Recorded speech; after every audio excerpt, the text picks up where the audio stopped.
Y'all better sit y'all asses down, child. It's time for P Valley. Down in the valley where the girls get naked. If you throwing bands, then you know she gon' shake it. 1, 2, break 'em. 3, 4, break 'em. Welcome back to my channel, family. I know it's been a minute, but I'm back now. And if you read that title down below, then you should already know what we're getting into today. We are back with another episode review for P Valley Season 2, Episode 3, The Dirty Dozen. Now, before I get into this review, y'all know I do not like to waste time, but if you are new to my channel, welcome to the family, you guys. If you want to be a part of the family, you don't know how, I'm about to tell you. Hit that subscribe button, hit that like button, turn on your post notifications so that you're notified every single time your girl call your phone, okay? So without further ado, let's get into this review. So this episode opens up with Roulette. She's in the champagne room. She's giving this guy a dance, and he is begging her to take her mask off. She had a little bandana tied around her face. So he is like trying to persuade her to take her mask off, and eventually he ends up paying her to take it off. And when she takes her mask off, we get a close-up of those big voluptuous lips, honey. And he just could not help himself. He was like, oh, you got some sucking lips, honey. He wanted to see what it was all about. But y'all already know Uncle Clifford rule number 4. If you a hoe, you got to go. And she let him know that. But baby, the price was right. So she gave him what he paid for right there in the champagne room. So, she gonna end up getting some shit started up in the paint with all these special favors that she's doing. I like Roulette, but when you start messing up Uncle Clifford money, then we gonna have an issue, honey. Stop doing that. He done set the rules out in place for a reason. So then we get the intro, of course. And so after the intro, we get to see Mercedes. She's in the locker room, the dressing room with the girls.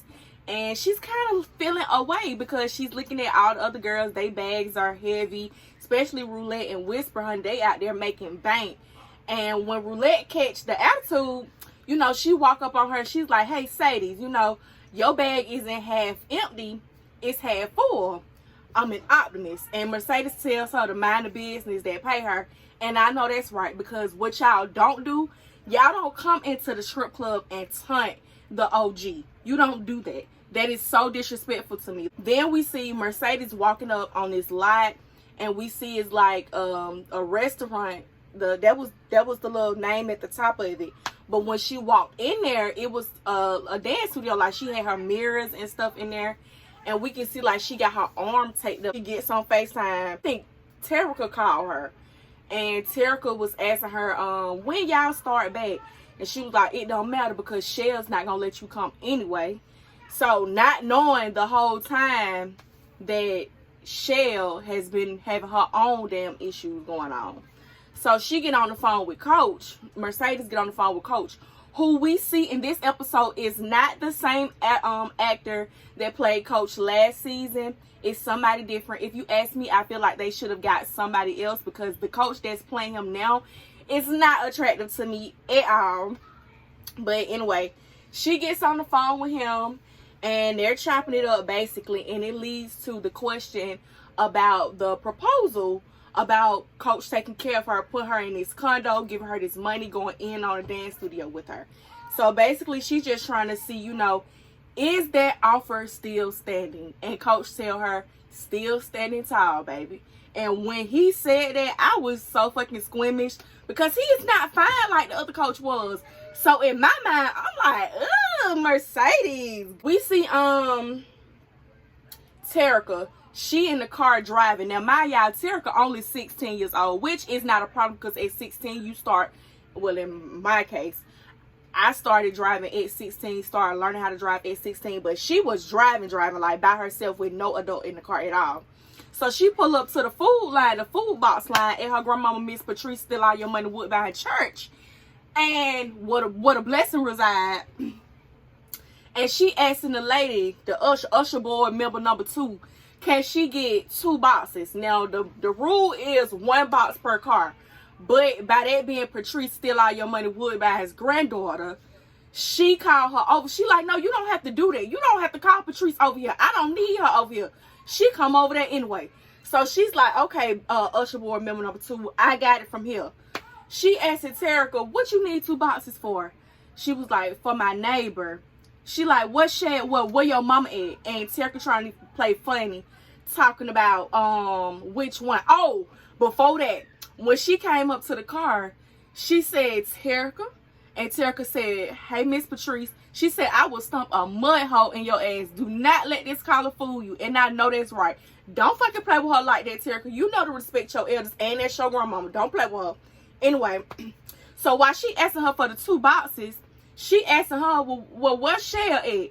Shell is at the house sleep. And Terica told her that. She like, it's 3 o'clock in the afternoon. She still asleep? So she like, yeah. She tells Terica, you sure look like Mercedes when you lie. All along, the baby is not lying. Shell is really at home sleep. She drunk and knocked the fuck out of her misery. She don't know what's going on. Tell Usher boy member number 2 to come bring her 4 boxes over to the car.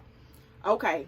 Lil Murda, Big Teak, and Guapo, Wody, and Keyshawn, Miss Mississippi, at the corner, at a store in New Orleans. And Mississippi coming out the bathroom, baby, they had the damn clerk at the store shook.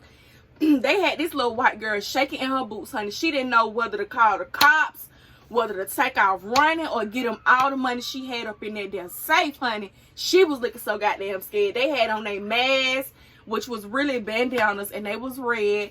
Had her all types of scared, honey. Then we see she starts flinching because Guapo ass at the window knocking on the door, telling them to come on out so they can take some promo pictures. And they take their pictures. They looking good now. Mercedes and Murda, baby, they are doing the damn thing. I am so excited for this Dirty Dozen tour. So we see Uncle Clifford. He looking at the flyers, the same pictures that Mercedes and Lil Murda just took. They got a flyer for it promoting a tour or whatever. So he talking to Autumn, and we see Big Bone in the back by the bar. But he talking to Autumn, let her know, you know, we gonna need a new headliner or whatever. And she's like, let Roulette and Whisper do it. They held it down the other night. And Clifford was like, well, thanks to you, Mercedes gonna be out of commission for a long ass time. You get what I'm saying? So she like, you blaming me? You act like I went and poured baby oil up on the stage.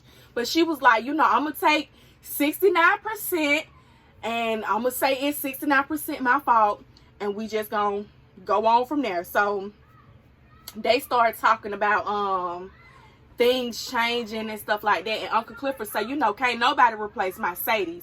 And of course Autumn would like to beg to differ. Yes, somebody can, but no, they can't. You know, if you ask me, I don't think nobody can replace Mercedes, but there is room for another, you know, shining star. Not saying that Mercedes is old, but Mercedes has been at the club a long time. So, and it's not no slight to her. It's not her fault. She's just been dealing the cards that she was dealt. You get what I'm saying? It's just that at this point, Mercedes should be taking on their leadership role. At the church, Mayor Interim Kyle, he is up there making a speech at the church, basically trying to get the congregation to cast their vote for him when it's time to vote, because he want them to feel that he's gonna bring a casino, which will essentially lead to more jobs. But Patrice, she is not going for it. She is telling them, you know, y'all dead wrong for sitting up here a fully African American congregation telling somebody to go and vote for a racist cracker for mayor. You don't understand. This man is not going to bring a casino here. And if he do bring a casino, he ain't hiring none of y'all, because he going to say y'all don't know how to count. Pastor of the church, which is now, I don't understand. Why is Patrice there anyway when you got your own church? Leave them people shit alone. So the pastor at that church, he's saying Delta Valley. He's saying that, you know, if you in this congregation, you best believe that your vote is going to be bet on Mr. Kyle. And Kyle tells him, if you can get your congregation to vote for us, then I'll make sure you have extra money in your offering plate come every Sunday. So Patrice get up and she started talking. She talking about, this chicken is dry as hell. Who made this? The Queen Diva, Big Frida. You already know. Yes, ma'am, honey. She is performing at the club that Lil Murda and Miss Mississippi is gonna be performing it. She's opening up for them. She introduces them. She does a big thing. And did y'all catch Tootie Toots shaking that thing up on the stage, honey, giving me everything that I needed and more. But she introduces Lil Murda and Mississippi on the stage. They come out. Lil Murda performs his new song, Champagne Campaign. It's another banger. At first, it started off like a performance, but then it turned into like a performance mixed with a music video, mixed with pictures and photos, a collage. It was a whole graphic thing. It was nice. I enjoyed it. Champagne Campaign, you got another hit. Mercedes pull up to this nice building, like this nice apartment building, condo building or whatnot. And Terica calls her when she gets out the car, and she's like, you know, what you doing? And she's like, I'm working. I'm gonna call you back or whatever. And when she gets off the phone, it pans to Terica, and we see Shell laid out on the sofa, drunk, still asleep. The usual. That's what it seems like it's been the last 2 episodes. Drunk. A whole bunch of drunk shit going on. Mercedes go up the stairs. She's feeling it. She got on this badass red dress, honey. I love it. I love the dress. I love the shoes. I love the hair. I love the makeup. I love everything about it. When she get up into the condo, she's just admiring the place. It's so nice. It's beautiful. It has a nice view. She pours herself a glass of champagne, and a lady comes walking down the steps, who we later finds out to be the wife, Farrah, to Coach. And in this interaction, basically, they're meeting up so that they could get Mercedes in on this little 3-way love affair they finna have going on. Mercedes asked to meet with the wife because she wanted to make sure that everybody was on the same page. So when Coach come around the corner, she give Mercedes the paperwork. She like, I'm gonna need you to sign this, that, and that, and all these NDAs. And she walk off, and Mercedes is like, what the fuck? What the fuck? And I was like, what the fuck, Mercedes? Because I cannot believe you are actually about to do this. It's no way in hell, especially not with him. They should have chose a better actor for Coach. He was not appealing. And Mercedes kind of insinuated on this. She was like, you know, you don't look the same, you know, when you're not up under them club lights. And you know, the people say that quite often. When they meet a hoe in the club, or when they meet a nigga in the club, they don't look the same no more when they see them out in public in the daylight, because them club lights be shining your ass. Wody at the bar is Wody, Pico, and I think Guapo was sitting at the bar with them. And Wody is sitting there dabbing his hand up with damn sanitizer and putting it all over his face like he washing his face. And Pico like, Big Teak like, I don't think that's the way to do it. And he like, I ain't caught the Rona yet. I ain't caught it yet. So it must be doing something. So then we see Pico come over, and automatically Teak and Pico, they finna start going at it. And Guap had to stand up and tell him, like, on God. On God. We cannot have these issues right here tonight, baby. We cannot have these. You need to go get your man and let him know it's time to perform, nigga. Like, let's get to this money. All this fine shit you trying to have going on, kill it, my nigga. Kill it right now. So, back to Coach and Mercedes and Farrah, who is the wife. They sitting, talking or whatever, and Coach get up to go take a phone call. And in the midst of that, Mercedes was admiring the photos that the wife had taken of Coach, because she was currently is. She's a photographer, and you know, Coach wasn't really giving her the recognition that she needed. But Mercedes was, you know, ripping her head up like, oh, these photos look professional to me. You know, I ain't seen nothing better than this. I like how you took this from this angle. I like how you did this from this angle. Explaining to her how she was interpreting the pictures. And the wife was intrigued. She was like, you know, this old country bucking asshole that can't even pronounce the word beautiful is telling me how she in love with my paintings, you know, my photos. You get what I'm saying? So that really, you know, lit a light bulb up in the wife's head. So the wife is telling her, you know, this is my first time too, you know, I've never done this. I don't even understand why you came to get my permission. Because she said, you know, I never met any of his other hoes. And Mercedes like, I ain't no hoe. And she's like, girl, you getting paid $10K, I think that's what she said, $10K to live up in a nice ass condo to have sex with my husband whenever he wants you to. I'll trade places with you any day. That's what she told her straight up. Do you want to trade places? Because baby, I'll take it. So Mercedes like, nah, baby, you got it. She's like, you know, why did you ask me for permission? She was like, because she just felt like, you know, like I said, she didn't want to have no issues. She didn't want no drama in the ocean. And the wife like, you know, what would you have done if I said no? She said, I would have had to just respect your wishes. And that's just that. Like, that's true tea. If the lady said, no, you can't fuck my husband for $10K, bitch, you can't fuck my husband for $10K. Period. At least not with my permission. Whatever the nigga do, he gonna do it on his own anyway, clearly. Because she said she ain't never met him the other one. So, poop. Back in the room, Coach come back in the room with the wife and Mercedes. And he's like, you know, the wife is getting ready to leave out. She like, let me get out of y'all way.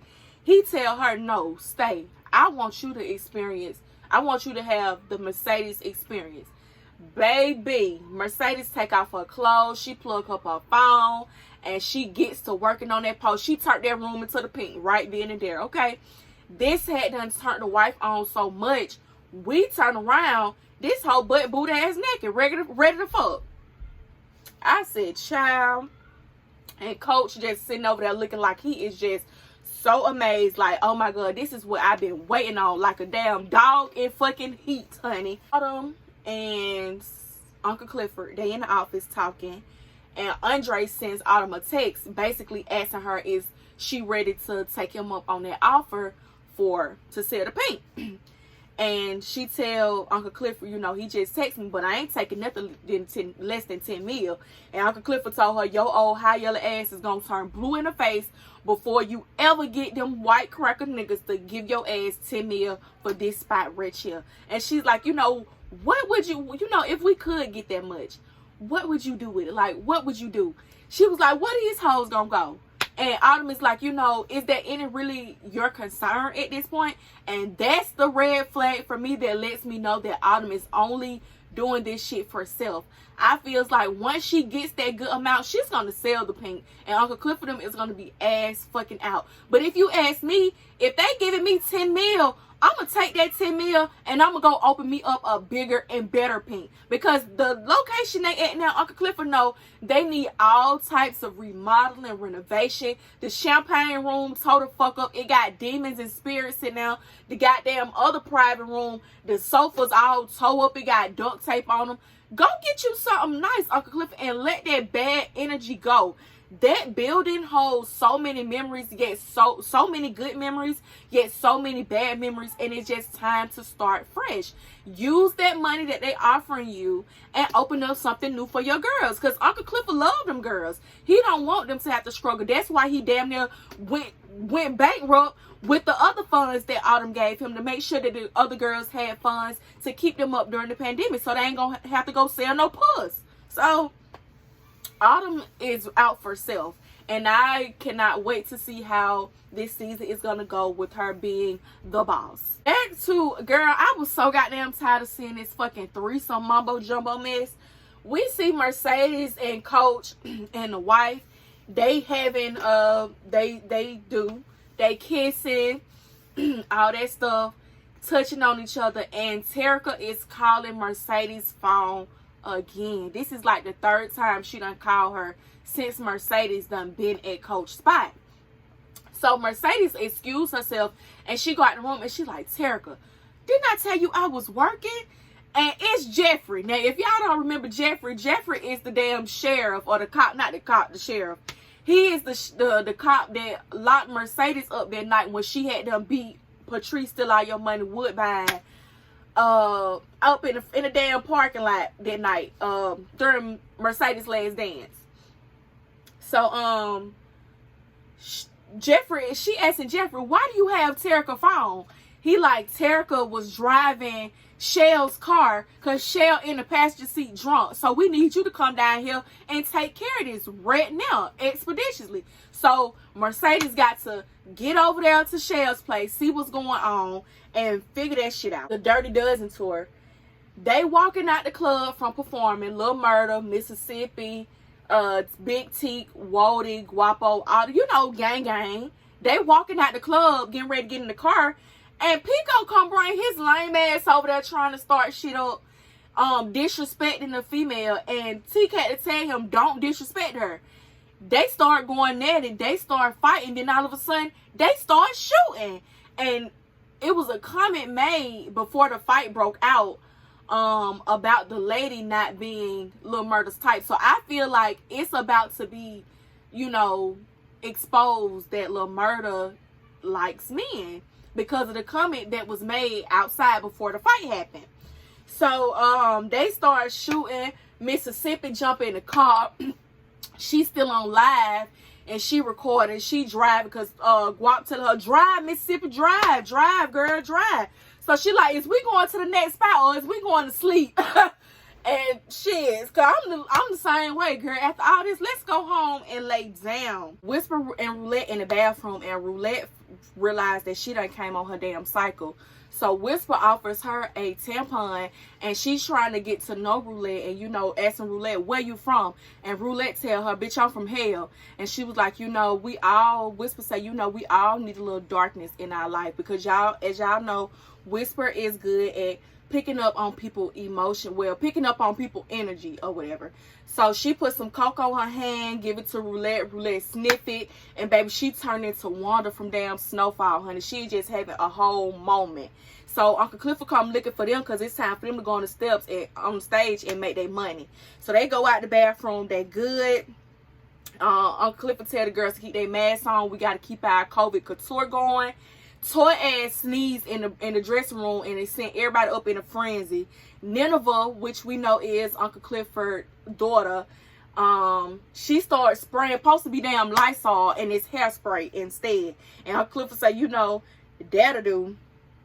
So Uncle Clifford go out there. He opened up for Whisper and Roulette. He on the pot.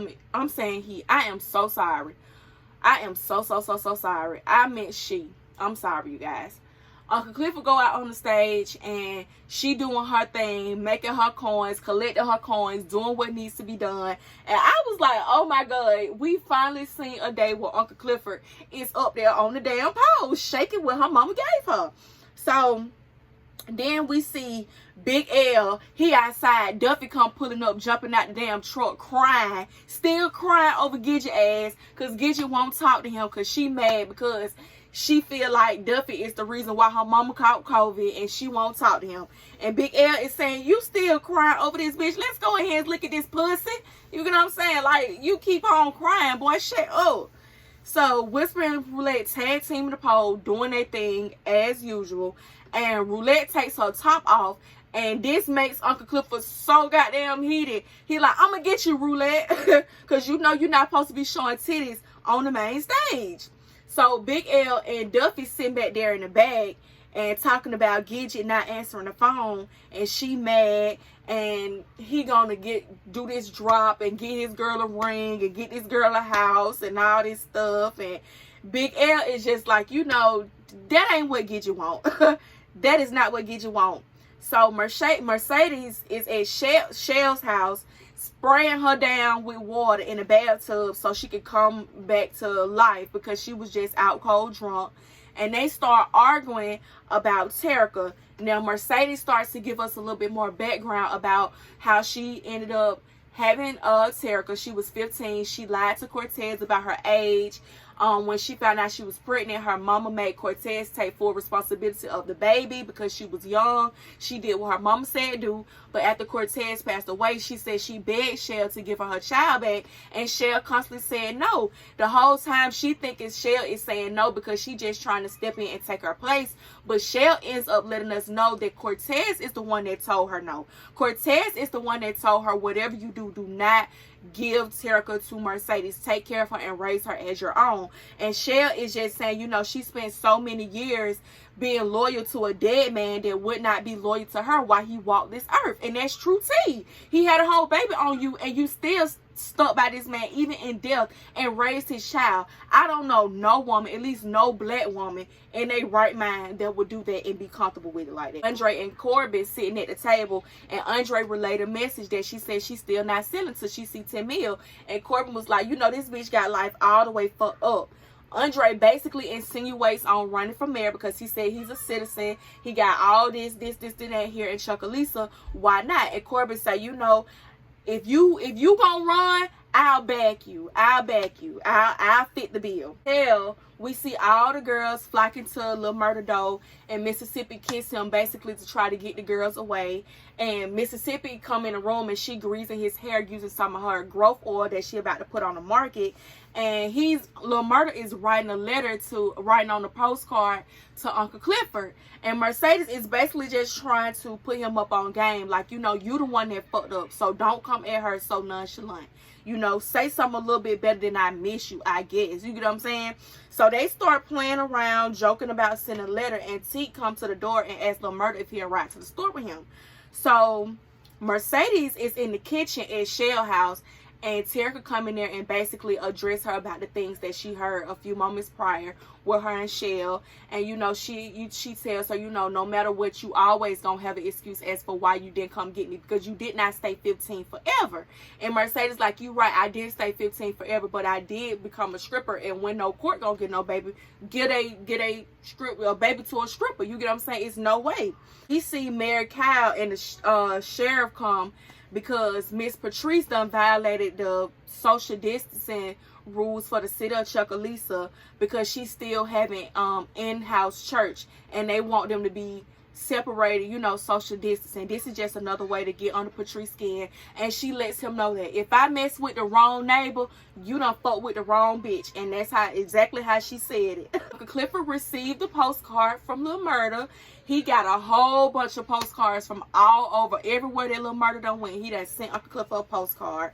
And it was so sweet. I was like, oh my God, I wish somebody would come send me a postcard. Then we flash to the pink. We see Big L and Duffy still moving weight through the pink. They got the oxycodone bottles stuffed in like some farmer's market boxes. And meanwhile, while they doing that, Roulette, old prostitute ass, come putting up somebody, let me know when you want to come take Roulette for another spin, baby. I'm like, this girl is going to get Uncle Clifford in the pink and all types of fucking chaos and commotion. And I am not here for it. So in the middle of her doing that, she see Big L and Duffy. They done dropped the damn box and the pills done came all out. So she's on to what they doing. They on to what she doing. So now I feel like they finna have some type of mixture and confusion going on as well, because we seen that Roulette and Duffy, they was flirting at one point in the episode. And I feel like, you know, they gonna have something going on, and Roulette is gonna use that what she seen that night to her advantage. But that was the end of this episode, you guys. That is the end of this review. I hope you guys enjoyed it. Be sure to like, share, comment, subscribe, and I will see each and every one of y'all in the next one. Peace out.